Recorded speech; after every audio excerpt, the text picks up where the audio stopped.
ሀያኛው የብሔር ብሔረሰቦችና ህዝቦች በዓልን የሚያስተናግደው ማዕከላዊ ኢትዮጵያ ክልል ጠንካራ የስራ ባህል ባለው ህዝብና በጋራ እሴቶች የተሳሰሩ ብሔረሰቦች መገኛ ነው። ክልሉ ባሉት 7 ዞኖችና 3 ልዩ ወረዳዎች በርካታ ታሪካዊ፣ ተፈጥሯዊና ሰው ሰራሽ የሆኑ መስህቦች ይገኙበታል። ለዛሬ በማዕከላዊ ኢትዮጵያ ክልል ጉራጌ ዞን የሚገኙ የቱሪስት መስህቦችን በወፍ በረር እንመልከት።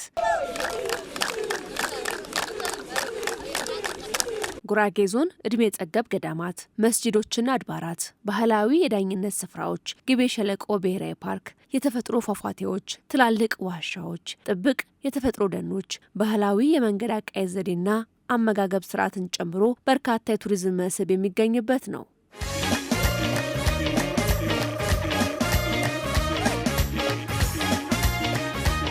በማዕከላዊ ኢትዮጵያ ክልል በጉራጌ ዞን ጉመር ወረዳ ነው የምንገኘው። በተለያዩ የሀገሪቷ ክፍሎች ተግባራዊ እየተደረገ የሚገኘው የገጠር ኮሪደር ማሳያው ከጆፈረ እንደተቀዳም ይገለጻል።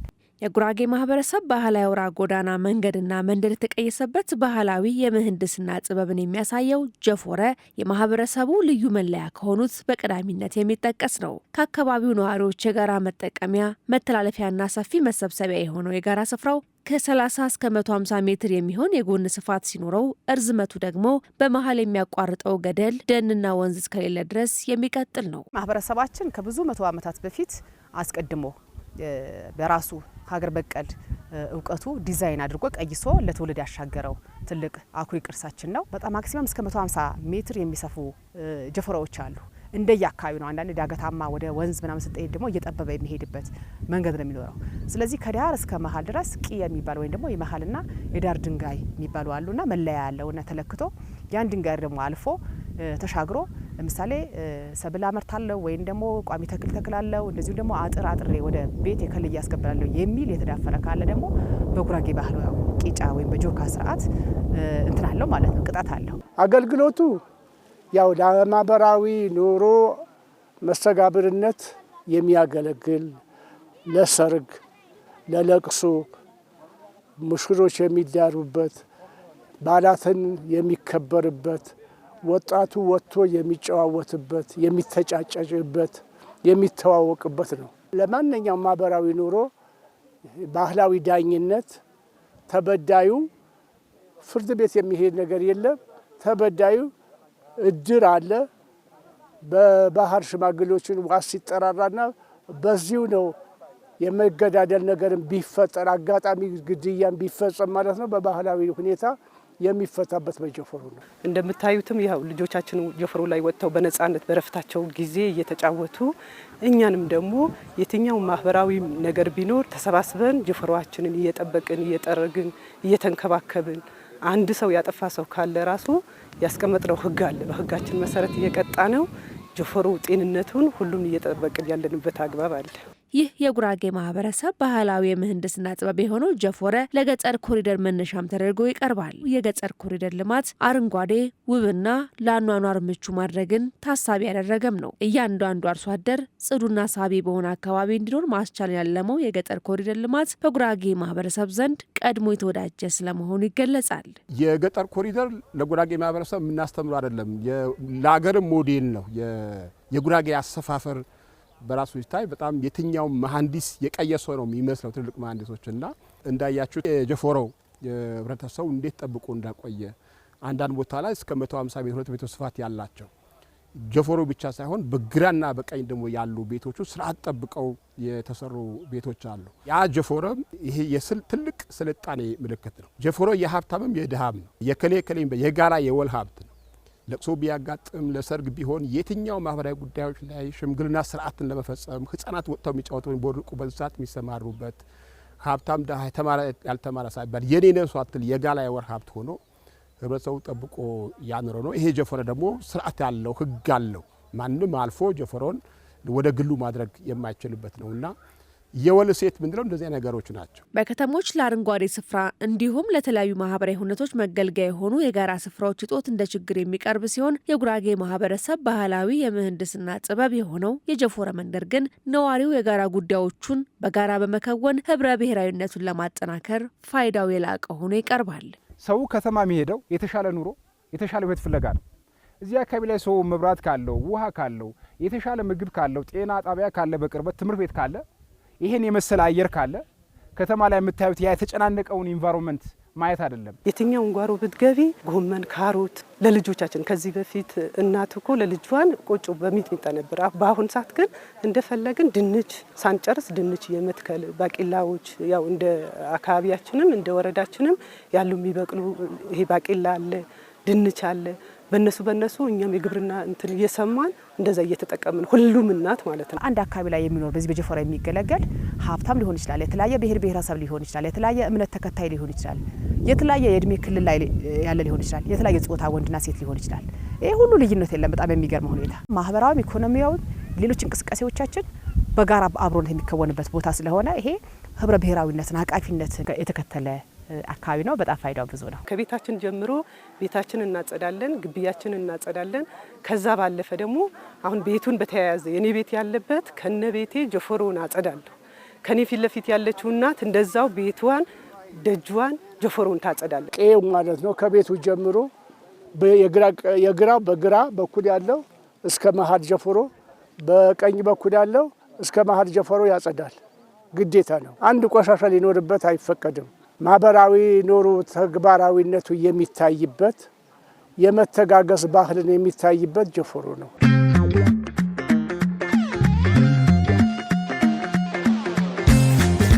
ሌላኛው በዞኑ የሚገኘው ቆጠር ገድራ ደን ለቱሪስቶች መስህብነት የሚያገለግል ተፈጥሯዊ ሀብት ነው። የጉራጌ ማህበረሰብ ተፈጥሯዊ ሀብትን ጠብቆ በማቆየት ሂደት ለትውልድ ካስተላለፋቸው መካከል በዣ ወረዳ የሚገኘው ቆጠር ገድራ ደን ይጠቀሳል። ደኑ ቆጠር ገድራ ቀበሌ ተዳፋታማ በሆነ ስፍራ የሚገኝ ሲሆን እንደ ዝግባ፣ የኮሶ ዛፍ፣ የሀበሻ ጽድን መሰል ሀገር በቀል ዛፎችን በውስጡ ይዟል። አዕዋፋትና የዱር እንስሳትን በውስጡ ያካተተው ቦታው ማህበረሰቡ ለደን ጥበቃ የተለየ ስፍራ እንዳለው ያንጸባርቃል። እጅግ በርካታ የተፈጥሮ ጥብቅ ደኖች አሉ። ከዚህ ውስጥ አንዱ ይሄ ሰፊ የምታዩት እድሜው ለመናገር እንግዲህ አርኪኦሎጂስቶች፣ ተመራማሪዎች፣ የተለያዩ አካላት በጥናት የሚያረጋግጡት ነገር እንደተጠበቀ ሆኖ በቀላሉ ከ700 ዓመት በላይ እድሜ እንዳለውና ከ350 ሄክታር በላይ እንደሚሸፍን የቆጠር ገድራ ተፈጥሮ ጥብቅ ደን ታሪኩ ይሄ ያሳያል። ለዚህ ማሳያ እንግዲህ እንደምታዩቸው ዛፎቹ አርጅተው በቁመናቸው ሸብተው ነው ያሉት። ስለዚህ ይሄ በቀላሉ እድሜያቸው ጭምር መገመት ይቻላል ማለት ነው። ቆጠር ገድራ ምናልባት ያው ታሪኩ ብዙ ማውራት አልፈልግም። የእዣ ወረዳ ውስጥ ካለው ቤተሰብ መካከል አንዱ የቆጠር ጎሳ ወይም ደግሞ የቆጠር ቤተሰብ የሚገልጽ ሆኖ ይሄንን ቤተሰብ ለመላው ጉራጌ፣ ለመላው ማህበረሰብ፣ ለመላው ወረዳ ይጠቅም ዘንድ ቅድም አባታችን እንዳሉት ይሄንን ዛፍ እንዳይቆረጥ እንዳይነካ አይደለም ሌላ በእድሜ በእርጅና ምክንያት እንኳን ወድቆ የወደቀ ጭራሮ ወደ ቤቱ መልሶ እንዳያስገባ በህገ መንግስት ወይም ደግሞ በዘመናዊ በመንግስት ድንጋጌ ሳይሆን በራሱ በባህላዊ የዳኝነት ስርዓት አጽንቶ በቃል ኪዳን ያዘለቀው ትልቅ ተፈጥሮ ጥብቅ ደን ነው። ከ700 ዓመታት በላይ ተጠብቆ እንደቆየ የሚገለጸው ደኑ የጥንት አባቶች ደኑ እንዳይቆረጥ በቃል ኪዳን ጠብቀው ያቆዩት በመሆኑ ማንም ደፍሮ የማይነካውና ጥበቃ የሚደረግለትም ነው። ይሄ ቆጠር ገድራ ደን ከ700 ዓመት በላይ እድሜ ያስቆጠረ እንግዲህ በማህበረሰቡ ሴትና በማህበረሰቡ ትውፊት ባህል ተጠብቆ የኖረ ደን ነው ማለት ነው። እዚህ አካባቢ ግን እንደ ወረዳም ብናይ ደኖች በስፋት ያሉበት ቦታ ከመሆኑ ጋር ተያይዞ ሚዛኑ የጠበቀ አየር ሁኔታ ያለበት ሁኔታ ነው ያለው ማለት ነው። በዋነኛነት ዶሚኔት አድርጎ ያለው ሁላችሁም እንደምታዩት የሀበሻ ጽድ የሚባለው ነው። ከዛ በመቀጠል ደግሞ ኮሶ አለ። እንደዚሁም ደግሞ ዝግባ አልፎ አልፎ አለ፣ ወይራ አለ፣ ሌሎችም አሉ ማለት ነው። ጊቤ ሸለቆ ብሔራዊ ፓርክ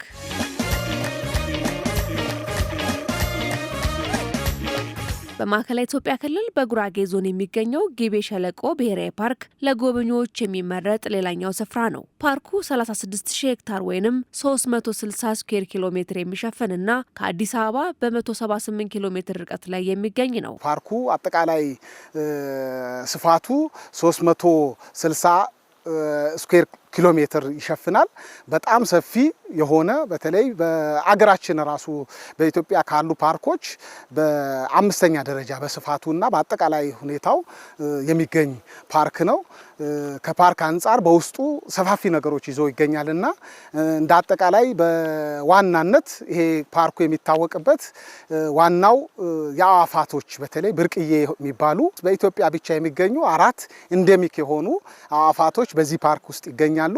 አጋዘን፣ ጉማሬ፣ ዝንጀሮ፣ ከርከሮ፣ ነብርና አንበሳን መሰል ከ20 በላይ ትላልቅ የዱር እንስሳት ዝርያዎችን በውስጡ እንደያዘም ይነገራል። የተለያዩ የአዕዋፋት ዝርያዎች፣ በውሃ ውስጥ የሚኖሩ የዱር እንስሳት እንዲሁም የእጽዋት ዝርያዎች የሚገኙበት ፓርኩ ለአካባቢው ብሎም እንደ ሀገር ስማቸው ከሚጠቀሱ ብሔራዊ ፓርኮች የሚቀመጥ ነው። አሁን ያየነው ጉማሬ በተለይ በየ100 ሜትሩ ርቀት ላይ የሚገኙ ቤተሰብ ሆኖ የሚገኙበት ሁኔታ አለ። አዞ አለ። በውሃ ውስጥ ከሚገኙት ውስጥ አሳ፣ ትላልቅ አሳዎች በዚህ ፓርክ ውስጥ ይገኛሉ። ከሌሎች ትላልቅ እና ትናንሽ የዱር እንስሳቶች አንጻር በጣም ሰፊ የሆኑ ከ30 በላይ ዝርያ ያላቸው እንስሳት እዚህ ፓርክ ውስጥ ይገኛሉ። በዋናነት የቆላ አጋዘን የሚባለው በዚህ ፓርክ ላይ ከሚገኙ አንዱ ነው። ሌላው ደፈርሳ የሚባል አለ። ጉሬዛ፣ የተለያዩ በውስጡ ያሉ በተለይ ወደ ውስጥ በገባሽ ቁጥር አንበሳ ጭምር በውስጡ አቅፎ የያዘ ትልቅ ፓርክ ነው የሚል ነገር አለኝ። ከዛ በተጨማሪ አመቱ ሙሉ የሚፈሱ 12 ወንዞች በውስጡ ያሉት ነው። እነዚህ ወንዞች ደግሞ በባህሪያቸው ወደ ግቤ ለመቀላቀል በሚያደርጉት ትንቅንቅ ላይ ፏፏቴዎችን፣ ትላልቅ ፏፏቴዎችን በውስጡ የሚፈጥሩበት ሁኔታ አለ። በጣም የሚታወቁት በተለይ ቋሽቋሼ ፏፏቴ፣ ናካ ፏፏቴ እና በጣም ትልልቅ የሚባሉ እነዚህ ፏፏቴዎችን በወንዙ እንትን ያደርጋሉና በተጨማሪ ደግሞ የወልቂጤ ዩኒቨርሲቲ፣ ጅማ ዩኒቨርሲቲ እና አዲስ አበባ ዩኒቨርሲቲ የጥናትና ምርምር በተለይ የተፈጥሮ ሳይንስ ተማሪዎች ከዚህ ወር ጀምሮ አብዛኛው የጥናትና ምርምር ስራዎቻቸው እዚህ ፓርክ ላይ ይሰራሉ። ዞኑ ካለው ተፈጥሯዊና ሰው ሰራሽ መስህቦች በተጨማሪ ማህበረሰቡ ከእንሰት ጋር የተወዳጀ የአመጋገብ ስርዓቱ ከአሰራር ጀምሮ ሳቢነቱ የተላበሰ ነው። እንሰቱ የሚፈቅበት ስርዓት በራሱ ውሳቻ ይባላል። ስራውን የሚፍቁበት ደግሞ የጋራ ስራውን ደግሞ ስያሜው ደግሞ ያው ጌዝ ይባላል። ጌዝ ማለት ደቦ እንደማለት ነው። ስለዚህ የወንዶችን በጌዝ ወይም ደግሞ በደቦ የሚሰሩት አለ፣ የሴቶችን ደግሞ በጌዝ ወይም ደግሞ በደቦ የሚሰራቸው ስራዎች አሉ። ከዚህ ውስጥ አንዱ ውሳቻ ወይም ደግሞ የእንሰት የመፋቅ ስነ ስርዓት ነው። እንሰት መቼ ይፋቃል ከተባለ ያው እንትን አለው ጊዜያቶች አሉ። ዝም ብሎ በተፈለገ ሰዓት አይደለም። አንዱ ለምሳሌ ትልልቅ በዓላት የመስቀልና አረፋ ከመድረሱ ከ5 ወር ከ6 ወር በፊት እንደዚህ በጋራ ይፈቃል። ከዛ ውጪ ደግሞ ለአመት ለስንቅ የሚሆን ደግሞ በዚህ ወር ለምሳሌ ህዳር ላይ ታሳስ ላይ እስከ ጥር ባለው በዚህ መንገድ የሚፋቅበት ከዛ በኋላ ደግሞ ወደ መትከል ስለሚገባ ማለት ነው። ስለዚህ ይሄንን ያው እንደምታዩ አንዱ ስራው ብቻ ሳይሆን ህብረ ብሔራዊነት አለ። ምክንያቱም ሃይማኖት አይለያዩም። የትኛው እምነት ተከታይ ሊሆን ይችላል።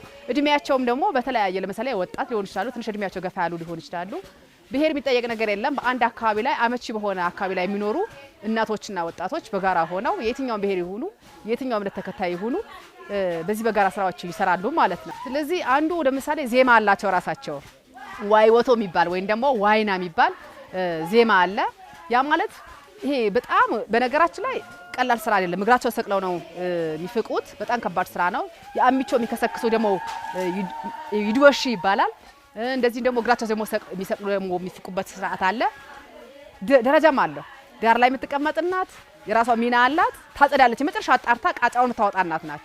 አሁን ሁሉም በደረጃ አምጥቶ ለምሳሌ እሷ ላይ ከተከመረ ምን አለ ዜማ አለ ተሸንፈሻል የሚል ጭምር ትሞካሻለች ማለት ነው።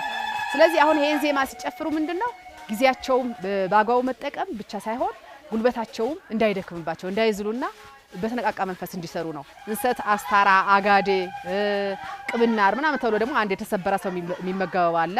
ቅጥቅጥ ወይም ደግሞ ለስጋው ተቀጠቀጠ ሰው ለተለያዩ የጥገና ጭምር ጠጋኝ የሆኑ የእንሰት አይነቶች አሉና የተተከሉበትን ቦታ የተለያየ ነውና በአጠቃላይ እንግዲህ ውሳቻ ይሄን ይመስላል።